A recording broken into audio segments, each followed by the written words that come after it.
In December 2015, a 22-year-old American tourist embarked on the kind of unique adventure that many of us will never experience in our lifetime. A 6-day trip to North Korea. It would be 17 months until he returned, unable to see, unable to hear, and unable to speak. He died just 6 days after landing on American soil. What happened to him remains one of the most chilling mysteries of our time. This is the case of Otto Warmbier. June 13th, 2017, Cincinnati, Ohio, USA. Fred and Cindy Warmbier walked toward a plane that had just landed, its engine still humming. They hadn't spoken to their son in a year and a half. When they got halfway up the steps, they heard something that would haunt them forever. The sound of howling, involuntary, inhuman. They weren't sure what it was at first. Then they saw him. Their 22-year-old son was strapped to a stretcher, jerking violently. His head was shaved. A feeding tube came out of his nose. His eyes were wide and darting around, but he couldn't see. He couldn't hear. He was making strange guttural sounds that didn't seem possible coming from a human being. Otto's sister Greta ran screaming from the aircraft. Their mother chased after her. Fred Warmbier stayed. He looked at his son and later described what he saw. He was a complete vegetable. There was no comforting Otto. He was unrecognizable. Just 17 months earlier, Otto had been an ordinary college student, majoring in commerce and economics at the University of Virginia. He had delivered the salutatorian speech at his high school graduation. He was a gifted football player and a natural leader. He had grown up in a wealthy family, showered with his parents' love. He was a promising young man on an elite track to a bright future. Now, he was blind, deaf, brain dead. He died 6 days later after his parents requested his feeding tube be removed. What happened during those 17 months? How was it possible that Otto Warmbier entered North Korea as a normal, healthy college student and was returned in a vegetative state? Before we examine this, let's learn about the man Otto was before he arrived in North Korea. He was born on December 12, 1994, in Cincinnati, Ohio. His father, Fred Warmbier, was a businessman who ran a metal finishing company. His mother, Cindy Warmbier, was a homemaker. Born into a comfortable middle-class Jewish family, Otto was the eldest of 3 children. He was smart from an early age. He graduated high school as a top honor student, finishing a salutatorian and delivered a speech at his graduation ceremony. He then enrolled at university, joined the Theta Chi fraternity, and was active in Hillel, the Jewish student organization. He maintained excellent grades and was popular among his peers.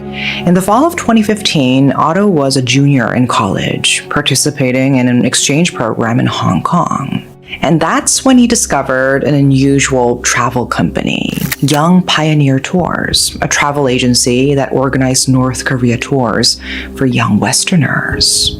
Their marketing was deliberately provocative, budget travel to destinations your mother would rather you stayed away from. A 5-night, 6-day New Year's tour of North Korea. The price was around $1,200. For a curious college student, it must have seemed like quite an attractive adventure. His friends tried to dissuade him. His parents worried too. The U.S. State Department strongly warned American citizens not to travel to North Korea. But Otto said it would be fine. The travel agency had assured him it was safe. As his mother later said, "Why would you say no to a kid like this?" In fact, thousands of Westerners had visited North Korea through this agency, and none of them had ever had problems. On December 29, 2015, Otto boarded an Air Korea flight from Beijing to Pyongyang with a group of about 20 tourists, including 10 other Americans. He must have been excited. The most closed-off country in the world. The thought of seeing with his own eyes an elusive world that he had only caught glimpses of on the internet. Upon arriving in Pyongyang, Otto's group stayed at the Yanggakdo International Hotel, a 47-story hotel located on an island in the middle of the Taedong River, North Korea's main facility for accommodating foreign tourists. The hotel was designed to keep foreigners isolated. There was nowhere to go, no escape. The tour itinerary proceeded smoothly for several days. Kim Il-sung Square, the Chuche Tower, Mangyongdae, the demilitarized zone.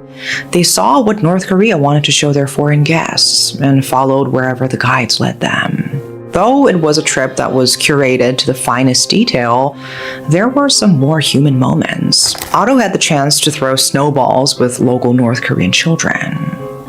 On New Year's Eve, the group gathered in Kim Il-sung Square at the heart of Pyongyang to celebrate the start of 2016. Some continued the celebrations even after returning to the hotel, drinking alcohol late into the night. What happened next becomes murky. According to North Korea, at 1:57 a.m. on January 1st, someone entered a staff-only area on the second floor of the hotel. They reached up and removed a propaganda poster from the wall, a framed banner bearing the slogan, "Let's arm ourselves strongly with Kim Jong-il's patriotism." To those outside of North Korea, it's hard to express the seriousness of such an action. Damaging any item bearing the name or image of a leader is considered not just a crime, but a crime against the state. North Korea later released grainy black and white CCTV footage showing a shadowy figure removing the poster and placing it on the floor. The face of the person is never visible in the video. But here's where things get really strange. Otto's roommate on the trip was Danny Grattan, a British sales manager. Grattan later said he was bowling at the hotel until around 4:30 a.m. When he returned to their shared room, he found Otto fast asleep in his bed. If the footage was time-stamped 1:57 a.m. and Otto was asleep when Grattan returned hours later, what happened in between? Did Otto actually do it? Was he set up? No one outside North Korea knows for certain. What we do know is what happened next. January 2nd, 2016, the morning of the tour group's departure. They arrived at Pyongyang Sunan International Airport early, ready to fly to Beijing and get back to their regular lives. Everything seemed normal as the travelers checked their bags. Otto was waiting patiently at the end of the line. Then, two guards approached. Danny Grattan witnessed what happened. No words were spoken. Two guards just came over and simply tapped Otto on the shoulder and led him away. I just said, kind of quite nervously, "Well, that's the last we'll see of you." There's a great irony in those words. That was it. That was the last physical time I saw Otto ever. Otto didn't resist. He didn't look scared. He sort of half smiled. On board the plane, a North Korean official told one of the tour guides that Otto was very sick and had been taken to the hospital, claiming that he would be released the next day or the following week. In reality, he had not been taken to the hospital. He had been arrested. The others in his tour group flew home without incident, and 3 weeks passed without news of Otto. His family had no idea where he was or what had happened to him. Then, North Korea State News Agency announced that an American had been detained for a hostile act against the state. No further details were offered. On February 29, 2016, North Korea held a press conference. Otto Warmbier appeared before the world's media. His appearance, revealed after 2 months, was shocking. He wept as he spoke. Reading from a prepared statement, he confessed that he had attempted to steal a propaganda poster from a restricted staff-only area of the hotel. He said he did it at the behest of an unlikely triumvirate, a Methodist church in Ohio, a secret society at the University of Virginia called Z Society, and the US government. He sobbed. "I had made the single worst decision of my life, but I am only human. I beg that you find it in your own hearts to give me forgiveness and allow me to return home to my family. It was already difficult to believe that a young college student would attempt to overthrow the North Korean regime, but to suggest he would do so for a Methodist church and a secret society was absurd. As was later confirmed, Otto had no connection whatsoever to Z Society. A member of the organization confirmed they had never been in contact with him. He had no relationship with the church either. He wasn't even Methodist. He was Jewish. Regardless, who would go all the way to North Korea to steal a poster for a secret society initiation? And what exactly would such a mission have to do with the United States government? It was obviously a coerced confession, but North Korea proceeded with a trial based on these far-fetched claims. 2.5 weeks after the press conference, Otto stood trial in a North Korean courtroom. The entire thing lasted just 1 hour. The judge was shown his videotaped confession, the CCTV footage, fingerprint evidence, and witness testimony. His defense attorney argued that while the gravity of his crime was such that he could not pay even with his death, the court should consider a reduced sentence from the prosecution's request of life imprisonment. In March 2016, North Korea Supreme Court sentenced Otto Warmbier to 15 years of hard labor. The U.S. State Department called the sentence unduly harsh. Human Rights Watch called it outrageous and shocking for a college-style prank. Otto just disappeared. Where he was taken, what kind of life he was living, whether he was even alive, nothing was known. Neither the U.S. government nor his family had any way of confirming Otto's location or physical condition. Even Swedish diplomats who represent U.S. interests in the country were barred from visiting Otto. Back in Ohio, his parents were told by the Obama administration to stay quiet. They were advised to keep a low profile, while the government worked to obtain his release, so as not to offend the North Koreans. Fred and Cindy Warmbier did what they were advised to do. Months passed with no word. In December 2016, on Otto's 22nd birthday, Cindy lit Chinese-style lanterns in their backyard. She let the winter winds lift them into the sky, dreaming they might somehow bear her message to her son. "I love you, Otto," she said. Then she sang Happy Birthday, alone. At one point, during the long vigil, the Warmbiers allegedly told friends they believed Otto had probably been killed. What the Warmbiers didn't know, what nobody knew, was that Otto hadn't been killed, but something catastrophic had happened almost immediately after his sentencing in March. According to later accounts from North Korea, Otto contracted botulism food poisoning, took a sleeping pill, and then never woke up. For the next 15 months, North Korea kept it a secret. They had a comatose American student hidden away, and they told no one. Meanwhile, the Warmbiers kept waiting. The new Trump administration took office in January 2017, and Fred and Cindy decided that the time for strategic patience was over. They began making media appearances, traveled to Washington, and met with Ambassador Joseph Yoon at the State Department. Then months later, in June 2017, North Korea suddenly reached out. During a meeting with U.S. officials in New York, North Korean representatives revealed that Otto Warmbier had been in a coma for over a year. They wanted to send him home, but why now? The answer became horrifyingly clear when American officials arrived in Pyongyang to retrieve him. On June 12, 2017, Ambassador Yoon and an emergency medicine doctor named Michael Flukiger flew to Pyongyang on a medical evacuation plane. They were taken to the Friendship Hospital, a facility that exclusively treats foreign patients. There, they found Otto Warmbier lying in a room marked Intensive Care Unit. He had a feeding tube in his nose, and he was in a vegetative state. But before they could take him home, the North Koreans had demands. First, Dr. Flukiger was asked to write a report testifying that the North Koreans had taken good care of Otto. Then came the bill. North Korean officials handed Ambassador Yoon an invoice for $2 million US, payment for Otto's medical care. They insisted that he sign an agreement to pay it before they would release the comatose student. Yoon called Secretary of State Rex Tillerson. Tillerson called President Trump. The answer came back. Sign it. Do whatever it takes to bring Otto home. Yoon signed the pledge. Years later, when Otto's father Fred learned about the $2 million bill, he said it sounded like one thing: ransom. President Trump later denied the US ever actually paid the money, though it remains unclear what ultimately happened to the bill. On June 13, 2017, Otto Warmbier was flown home to Cincinnati. His parents were optimistic.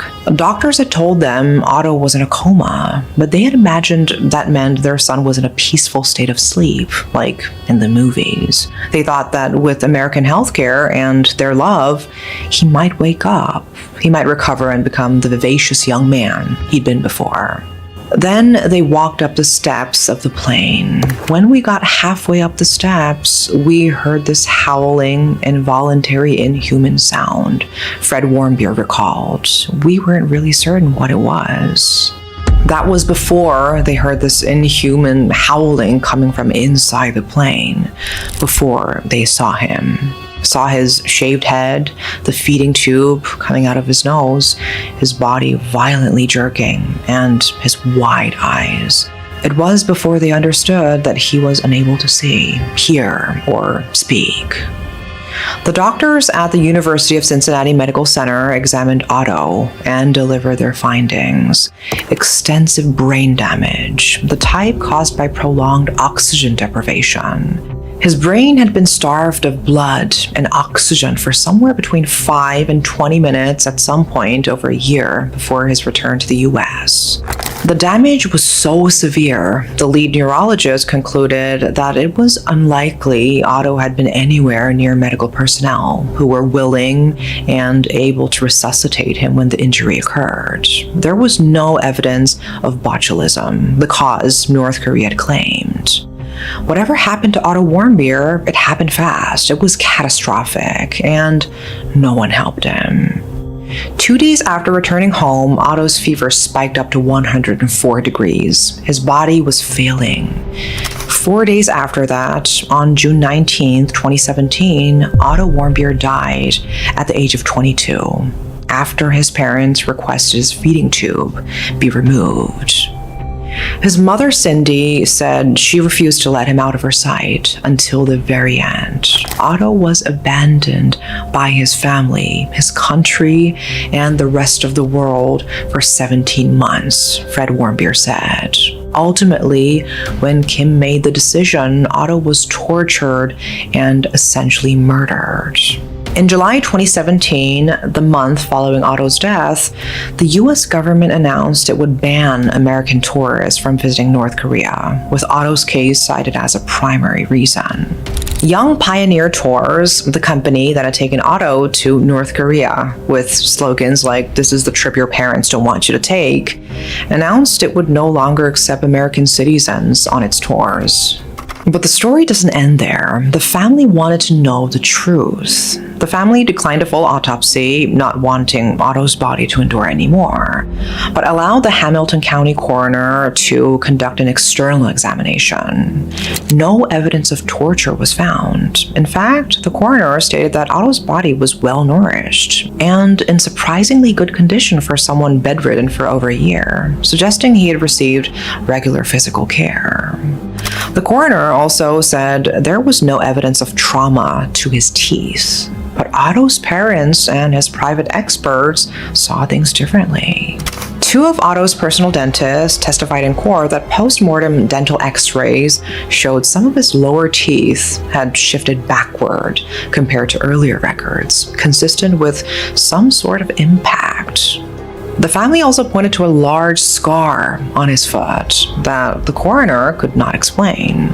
The cause of death was officially listed as complications from brain damage due to oxygen deprivation from an unknown insult more than a year prior to death. The manner of death, undetermined. The Warmbier family pursued justice for Otto through the legal system, and in December 2018, a U.S. federal court ruled in favor of the family in their lawsuit against North Korea. The court found North Korea liable for Otto's torture and death, awarding over $500 million in damages. Expert witnesses suggested Otto may have been subjected to electric shocks and other forms of torture. However, it's important to understand this was a default judgment. North Korea never responded to the lawsuit or contested the allegations. The court's findings were based entirely on testimony presented by the Warmbier family's legal team. These allegations of specific torture methods have never been independently verified. What is certain is that a healthy 22-year-old entered North Korea and within weeks of his sentencing suffered a catastrophic brain damage from oxygen deprivation. Something happened in that time frame, something that stopped blood and oxygen from reaching his brain for 5 to 20 minutes. North Korea hid his comatose state for over a year, and they only sent him home when it became clear he was going to die. North Korea's response to Otto's death was stunning in its audacity. Officials said their country was the biggest victim of Warmbier's death, calling the accusations against them a smear campaign. A spokesman declared, although we had no reason at all to show mercy to such a criminal of the enemy state, we provided him with medical treatments and care with all sincerity on a humanitarian basis. North Korea called the treatment of Otto humanitarian. The Warmbiers called it murder. Despite the Warmbiers' legal victory, North Korea wasn't about to hand over the money willingly. But the family found another way to fight the regime. They began tracking down North Korean assets scattered around the world. In 2019, the US government seized the North Korean cargo ship Wise Honest in Indonesia, a vessel that had been smuggling coal in violation of sanctions. The ship was sold and the proceeds went toward compensating the Warmbier family and other victims of North Korea. In 2022, the family was awarded approximately $240,000 in seized funds from a North Korean bank account. In October 2023, they recovered an additional $2.2 million in North Korean funds that had been frozen in a Russian bank, money connected to Air Koryo, North Korea's state-run airline. The family also worked to shut down North Korean businesses operating illegally out of embassies around the world, in Poland, Romania, Bulgaria, Russia, and Germany. In Berlin, they successfully pressured authorities to close a hostel operating on North Korean embassy property. But despite these victories, there were also setbacks. In February 2019, at the conclusion of President Trump's second summit with Kim Jong-un, Trump announced that he had discussed Otto's treatment with Kim. And then, he said, "He tells me he didn't know about it, and I will take him at his word." The Warmbiers, who had been respectful throughout the summit process, finally spoke out. "Kim and his evil regime are responsible for the death of our son Otto," they said in a statement. "Kim and his evil regime are responsible for unimaginable cruelty and inhumanity. No excuse or lavish praise can change that." Years later, the Warmbier family's fight continues. Wherever North Korean assets exist in the world, they pursue them. They are determined to fight until Kim Jong-un regime is held fully accountable. Cindy Warmbier, in a press conference, pledged that she would fight until she dies. The full truth of what happened to Otto Warmbier may never be known. No full autopsy was performed. The coroner found no definitive evidence of torture, but also could not explain how a healthy young man suffered such catastrophic brain damage. His private dentist saw signs of trauma that the coroner did not confirm. The federal court ruling against North Korea was never contested. Otto Warmbier was 22 years old. His mother still thinks of him almost every minute of every day. She doesn't want to remember him in detention or in the hospital. She wants to remember the sweet, intelligent man who was beloved by his peers, who threw snowballs with North Korean children, and who wanted to see the world. And to this day, his parents are still fighting for justice. That is all for today. Thanks for watching.